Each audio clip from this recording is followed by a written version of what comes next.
Ever since we started grade school, we've all been told that we need a big, strong government to look after us. And that, sure, it may need fixing here and there, but generally today's government size is about right. We disagree. We think that government is a parasite, living off what you and I earn and using our money to do unpleasant things to us. From being a nation of self-reliant go-getters, America is fast becoming a country of government junkies.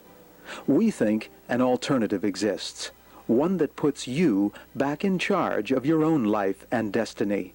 We call it the Freedom Alternative.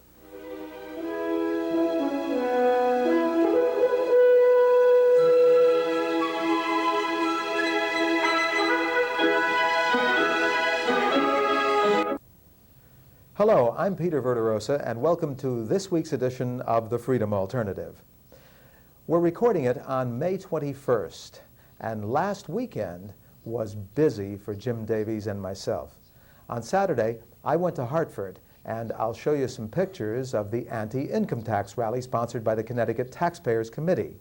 I took my best top hat, and I'm told that I was pictured in it on the evening news on Channel 30 and on Channel 8. On Sunday, there was the annual convention of the Libertarian Party of Connecticut, and Jim has some footage of the fine presentations given there, together with exclusive interviews with not one but two candidates seeking the nomination as United States President, Dick Boddy and Andre Maru. We'll show you some convention highlights during the next several weeks, and the first will appear today, an interview with Mrs. Juanita Martin of Enfield, who had an extraordinary experience recently when trying to distribute copies of the Bill of Rights. It will, or should, make your hair stand on end. First, an update. Last week, we mentioned the referendum held in Ridgefield May 18th about whether or not to increase that town's taxes by 11% or $4 million a year. There are over 160 towns in Connecticut, and you can be sure that there will be many other referenda on similar subjects. Some will be lost, some will be won. This particular one was lost. 2,638 people voted for higher taxes, and 2,433 people voted to prevent that rise. The result is that every household in town will pay another $650 a year to the town government, instead of spending it on something useful. All sides in Ridgefield agree that the school system, which takes nearly 2/3 of the total taxes, provided the main motive for voting this time. Assuming that 60% of the increase finds its way to the schools, therefore, the $2.4 million a year targeted for schooling provided the main motive for voting on this occasion. Let's take a closer look. It may be instructive for similar cases elsewhere. That $2.4 million divided among the town's 6,000 households is, on average, a cost of about $400. The benefit, however, will all go to the 2,000 households with kids in the school system, about $1,200 each on average. Each household with kids at school therefore stands to gain a net $800 a year in educational benefits, while the others who have a net loss will be only about $400 a year. Therefore, the incentive to turn out and vote yes to the increase in the case of parents was twice the incentive for non-parents to turn out and vote no. Parents were only too happy to make their neighbors pay for their kids' education. They got $800 a year for 10 minutes work. Now it's perhaps much easier to understand why, even though they were in a minority, more of them bothered to turn out to vote. In other cases, in other towns, this relative difference in incentives may be even sharper. A small but influential group standing to gain a large benefit from the public trough will find it worth going to a vast amount of trouble to get their share of the swill. If their gain is shared out among a large number of losers, each may be losing so little that it's hardly worth their time and gasoline costs to show up and vote. That is how freedom is destroyed little by little. And that's why so many groups like teachers' unions find it so valuable to have a staff of paid lobbyists in Hartford, full-time. None of this is, of course, an excuse. The price of liberty is eternal vigilance, and in this case, the sheep of Ridgefield were not vigilant even for a single day. So they're going to get sheared or eaten alive. Like we've said before on this program, democracy is two wolves and a lamb voting on what to eat for lunch. And Jim, on that note, it brings to mind an article that appeared in the May 13th edition of the Waterbury Republican. The caricature was taken from the Orange County Register, and I'm afraid I can't make out the name of the cartoonist, who deserves great credit because, and let's show this to our viewers right now. We'll put it on camera for you. No taxation without representation. And it shows that there was a time in America when the little guy could tell the monarch, hey, be careful, watch your step, you're treading where you don't belong. And that's what the revolution was all about, right? But now it seems as though it's a million monarchs telling one little guy, hey, you watch your step. Yeah, the American Revolution was a tax revolution, there's no question about it. And today it's so tragic that the same country that did that great thing in history is now unable to get rid of the tax stranglehold around his neck because there are so many individual interests that in aggregate are taking nearly half of everything we earn. It's been called the tyranny of the majority. And we're going to look at that as displayed on the steps of the Capitol building in Hartford, my part of the weekend, on Saturday. Let's go to the videotape. May the 18th, a bright Saturday, cumulus clouds in the sky. The Connecticut Taxpayers Committee is having a tax rally here at the Capitol in Hartford, the state of Connecticut, to protest the Connecticut state income tax, an impending state income tax. It seems now that in light of recent news, many of the politicians here on the Capitol Hill in Connecticut are very, very worried about their incumbency. So it seems that the impending state income tax may be squashed. And that may be the reason for a low turnout here today, because people have become complacent and have assumed that it's over with anyway.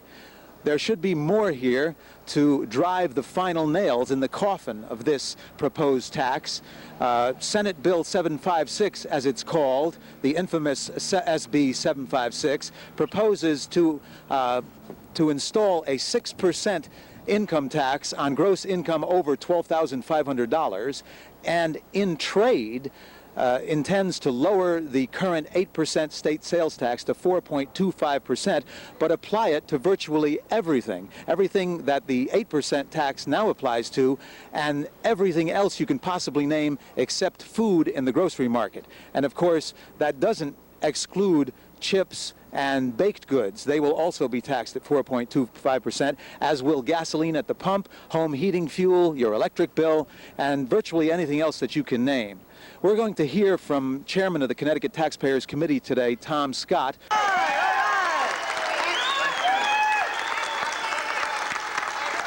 Thank you very much. I don't know what Lowell Weicker is having for lunch today, but I hope it's good since we're paying his cook $27,000 a year, something we haven't had in 24 years in the state of Connecticut. We pay for his mansion, we pay for his groceries, we pay for his kids' education, we pay for his footman. Pretty soon we'll be paying probably for his wine steward. Lowell Weicker announced imposition of a state income tax on the coldest day in February of 1991. And he said that middle-income families were responsible for this alleged deficit, the numbers of which are fraudulent. And he went on to say that we as middle-income taxpayers don't pay our fair share, and therefore we have to sacrifice. But at the time when he was attempting to maintain the moral high ground, he left the very next day on a jet and went down to one of his $1 million condos in the Virgin Islands. Ladies and gentlemen, Lowell Weicker doesn't know the first thing about the middle-income families of Connecticut.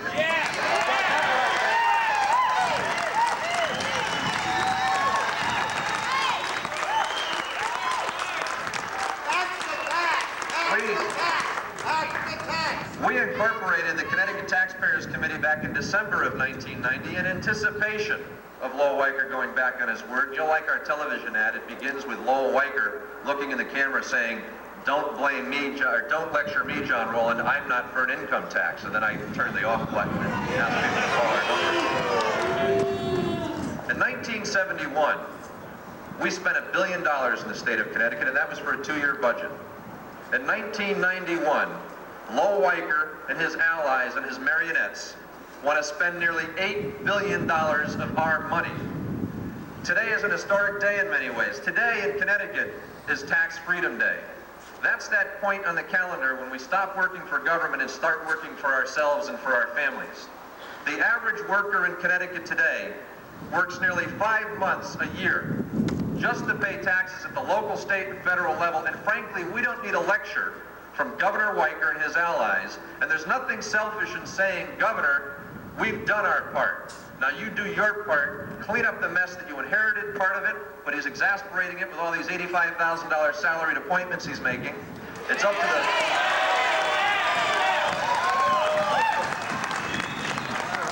It's up to this governor, and it's up to this legislature, many of whom were here when the mess was created, who voted themselves a $58 million Taj Mahal, a monument to political arrogance, with $11,000 hand-carved doors at times when bridges were falling down in the state of Connecticut. It's unacceptable. Now, I'm going to turn the microphone over for a moment to a real hero. You're all heroes for participating in the great tax revolt of 1991, and then I'm going to come back to the mic. But in 1971, the income tax passed at a time when nobody thought it would. And in 1971, things were different. The New Haven Register, for instance, was leading the fight against it. When that tax passed by 1 vote, Mr. Jackson down at the New Haven Register, unlike the crowd that are running that paper today, they were running front-page signed editorials. And in bold type, they had inserted the names and home phone numbers of the area legislators who voted for that tax, and that tax was repealed. Because the people of Connecticut marched on this Capitol after it was passed. They demanded repeal, and it was repealed, and democracy worked. But back in 1971, the Democratic Party of that year was not the Democratic Party that controls the House of Representatives today. That party had real, distinguished, honorable men and women. It had heroes. And one of the tax heroes of 1971 was a state representative from Stratford named Al Provenzano. And he hasn't been in politics much lately, but he came out of retirement one more time to help stop this curse that Lowell Weicker's imposing on the people of Connecticut. Ladies and gentlemen, a tax hero, Al Provenzano from Stratford.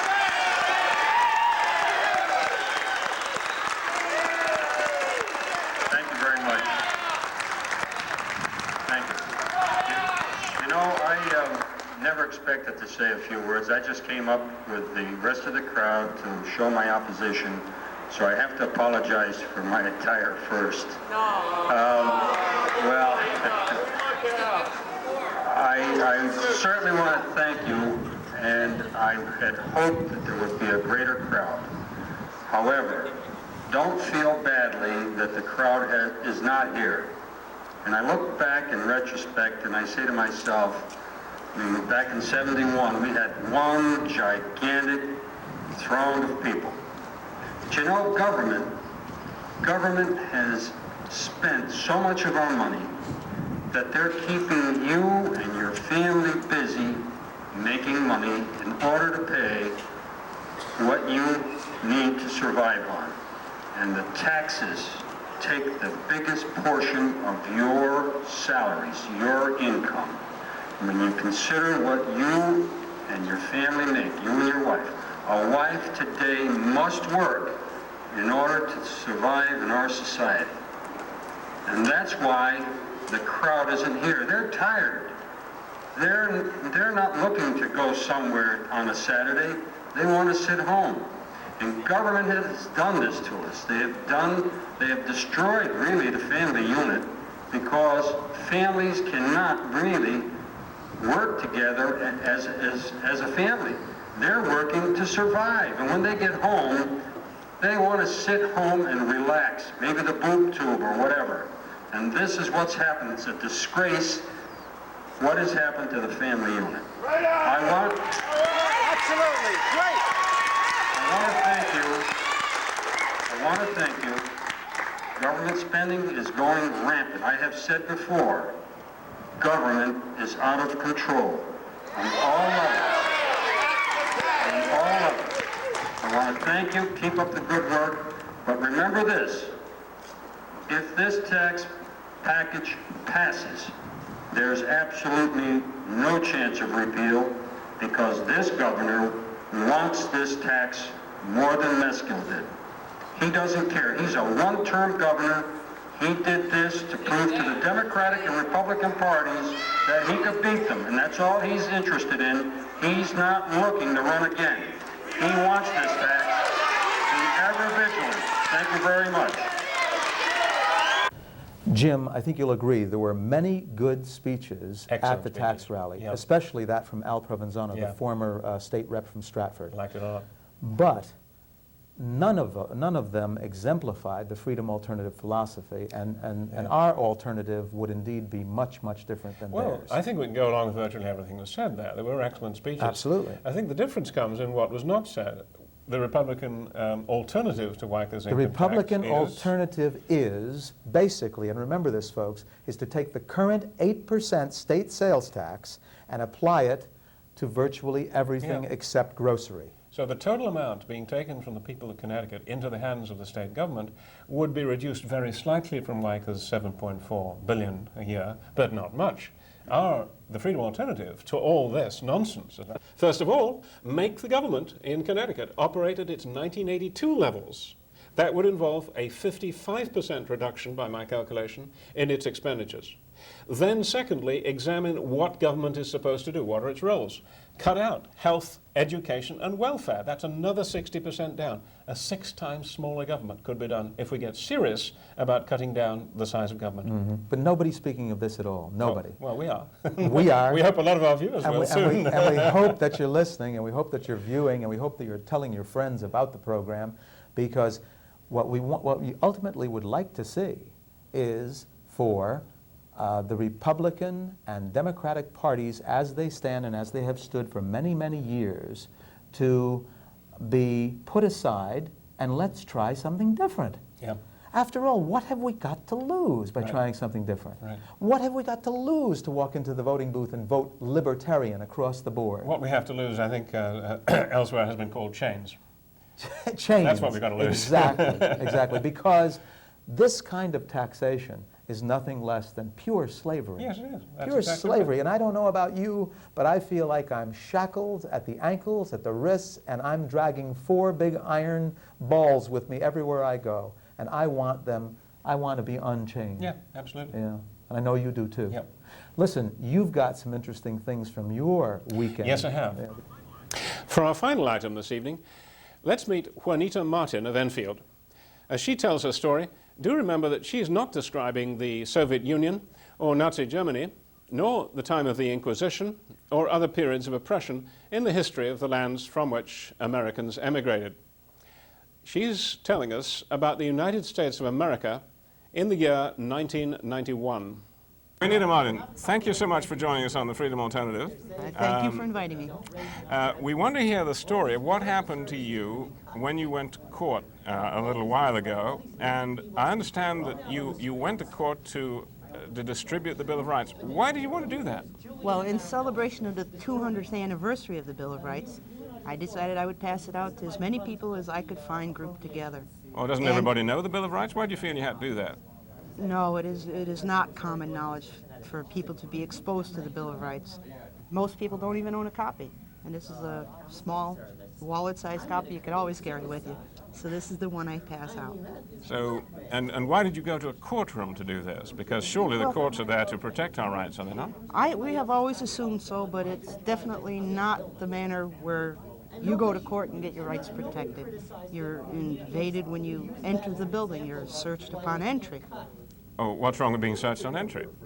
That's a violation of one of the rights in air. Which one? Show us. So, the right of the people to be secure in their persons, houses, papers, and effects. Amendment 4. Against unreasonable Against searches. unreasonable searches and seizures. Well, surely it's a reasonable search when you're going into a courtroom that you should not be in the presence of people who carry guns in, wouldn't you say?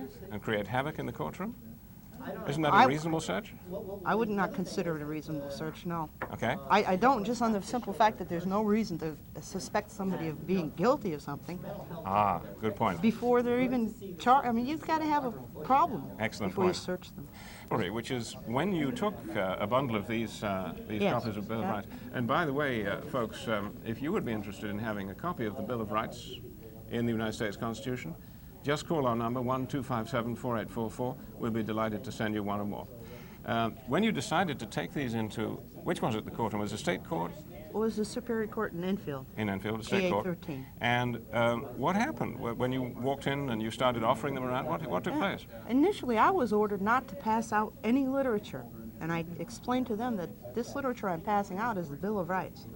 Who's them, by the way? Who ordered you not to? Initially, it was the sheriff. He's an officer of the court, is he? Yes, he is an officer of the court. So the court itself was telling you not to pass out copies Yes. of the nation's supreme law? The court itself. Well, the sheriff in that court. This is an outrage. Absolutely. Absolutely. You naturally obeyed him, didn't you? Well, yes, because it's sort of threatening, you know. So you back It sort off. of is. How tall was he? Well, I would say about 6 feet, Yeah, maybe. right. And he weighs a lot more than I do. But initially, yeah, I did back off, so I considered it Yep. for a length of time. Yep. And then I just couldn't see him really have an objection. So I went back and continued to do it. Good for you. What happened And then? well, at that point, they held me in the sheriff's office while they contacted an administrative judge. Yeah? Yeah, and her order came back over a phone through the clerk of the court, and I got this just a little message.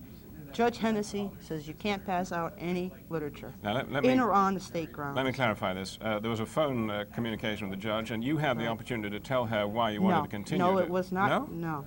So not she I. only took the report from your, what should I say, your accusers, your Right. harassers? The sheriff called Wow. the sheriff actually called the judge. That doesn't seem And right. the judge returned the calls through the clerk of the court. Yeah. But the only message that came to me was from the sheriff. It was on the back of his business card, and it just says, per order of Judge Hennessy. And then it Okay. gave, So now you've got an order from a judge. You had to obey that, right? that's not an order from a judge. Well, you heard a it come over verbal the telephone. I call that hearsay. Oh, you call that hearsay? I call All right. that hearsay. So you didn't obey it? No, I didn't. Well, I did it that day because of the apparent force. I did back off Yeah. that day. I mean, it's but pretty frightening, I would think, to me. Yeah, but upon reconsideration, you just You say to slept on it? yourself, no, this cannot harm them. Right? It's the 200th anniversary. I'm going to pass it out. And so you I went go back? Yeah. And then? At that point, they contacted Judge Hennessy again, and she simply gave that same order, only thing in a letter form, to the clerk. Not physically. She just gave it verbally over the phone to the Okay. clerk. Same order. No- But they no put literature. Right. No literature passed out on a state, in or on the state grounds. Mm-hmm. Now, I absolutely did obtain it in writing, but it was not signed by you Judge did, is that Hennessy. right? It was in Okay. writing, Yep. but it was not Right. signed by Judge. Okay. So I considered that invalid for an order. Sure. But at that point, I at least decided I would give the judge an option to really do this in a formal manner. Yeah. So I sent her a letter. Oh, you went away again and then wrote to her, Yeah, right? Okay. I Yeah. sent her a letter indicating if she had any problem with me passing this out, Yeah. that she could write back to me and give me an actual court order, Right. The formal not thing. not this phone request. Do the job properly. Yeah, do the Okay. job in some manner of law. Did she do this? No, and I gave her a good 2 weeks before I decided. 2 weeks? 2 weeks to respond. I gave her 3 days in the letter, but I Yeah. gave her 2 weeks because But even the United States Postal Service can deliver letters faster than that. definitely. Yeah. But it's just my lack of courage. It took me 2 weeks to Okay. get it back So up. you were very generous anyway. You Oh, gave it to me. definitely. Then what? I went back and decided I'd pass it out again. And Oh at my, that they must point- have been real thrilled to see you again. Well, at that point, I get the feeling that they were more than ready because Oh? I only passed out 2, and the sheriff was on me again, Gee. and this time he had a state police officer was in the building. Uh-huh. I was ordered to literally stop passing out this literature. I made sure that they knew it was the Bill of Rights and not some Yep. garbage Okay, good. literature. And Though actually- the officer, Though actually, excuse me, if it had been garbage literature, there would have been no difference to your rights, I would have thought. Is that true? Well, at least I don't expect them to object to this. They might Certainly object not. to garbage literature. Certainly not. Yeah. But- I have a yeah. right to pass out You've got a anything. right to pass out anything. But this Anyway, is specific. what did they do? Well, they said that they would give me a absolute court order this time. Which you In haven't a- had yet, yeah, right? a Okay. real, some type of explanation using the term Bill of Rights. Right. Because at this point they had never called it the Bill of Rights. Indeed they called not. it literature. So this time they actually used the words Bill of. So they- we're going to use the words Bill of Rights. You proposed some sort of letter should come from a Right. judge saying you may not pass out the Bill of Rights on court. Right. Or at least name Grounds. what I'm passing out. Okay. Yeah. Specifically, what is she passing out that Yep. you object to? Okay. Yep. And he said he would do this. That was the sheriff. Yes. And the judge did? No. No, he said in 20 minutes you'll have this in your hands. Well, I waited the 20 minutes. I waited 40 minutes, and by that time there was a state police And there wasn't even the officer. Postal Service involved here. It was No, just- no, this was simply him going to his Okay. office and writing a letter. And there was a state police officer in the building, so when they came back supposedly with letter in hand, which they did not have. All he gave me this time was another verbal warning Yeah. or verbal order not Yeah. to do it. And the state officer said, "You understand we're telling you you cannot pass out any literature." And my comment to him was, and he was pretty tall. but Yeah. my comment to him was, "Would you like a copy of the Bill of Rights?" Oh, good for you. And he objected to even taking it himself. He And thought it would bite him, did he? Yeah, probably. Probably but right. Yeah, my purpose is not to hand it to anyone who doesn't want it. No. And evidently, if you're going to certainly bypass it, you don't need it in your All right. possession. So he declined taking one, and I bypassed him out and went and passed it out to other people. And he did? He did nothing, although he had threatened to arrest me. Isn't that fascinating? He had threatened to arrest me. He So did nothing. you put him into a box. They couldn't do much then. They No. could arrest you, but then it would have been all over the papers Yeah. that, But in that the court has essence- arrested somebody for passing out the Bill of In Rights. That essence, would have all looked I- pretty good in in a essence, resume. yeah. In essence, they proved to me that I do have the right This to is do marvelous. it. But what a thing that you had to go through all that to demonstrate that you have that simple right. Isn't that outrageous? Yeah, somewhat nerve-wracking, but... Do you think there's something all wrong that with the time. court system? Definitely. What's that you got on your badge there? It says judges, lawyers, and politicians are criminals. I think you pretty well demonstrated that. The only thing I'm missing there is the police. Yeah. Yeah, they should be added to that. Well, you did a great job. I Thanks so thank much you for very joining much. us. You know, Peter, I think perhaps the biggest lesson that we can draw from that interview with Juanita Martin is that if you and I and our viewers want to stand up for our rights and exercise our rights, we've got to insist upon them. If we don't stand up for them, they will be taken away even by the very court system that is supposedly existing to protect them. Don't you agree? Exactly, Jim. So all of you, tune in next week, Yeah. same station, same time, when we will once again present a different choice, one that you should consider. It's called the Freedom Alternative. Good night, everybody. Good night.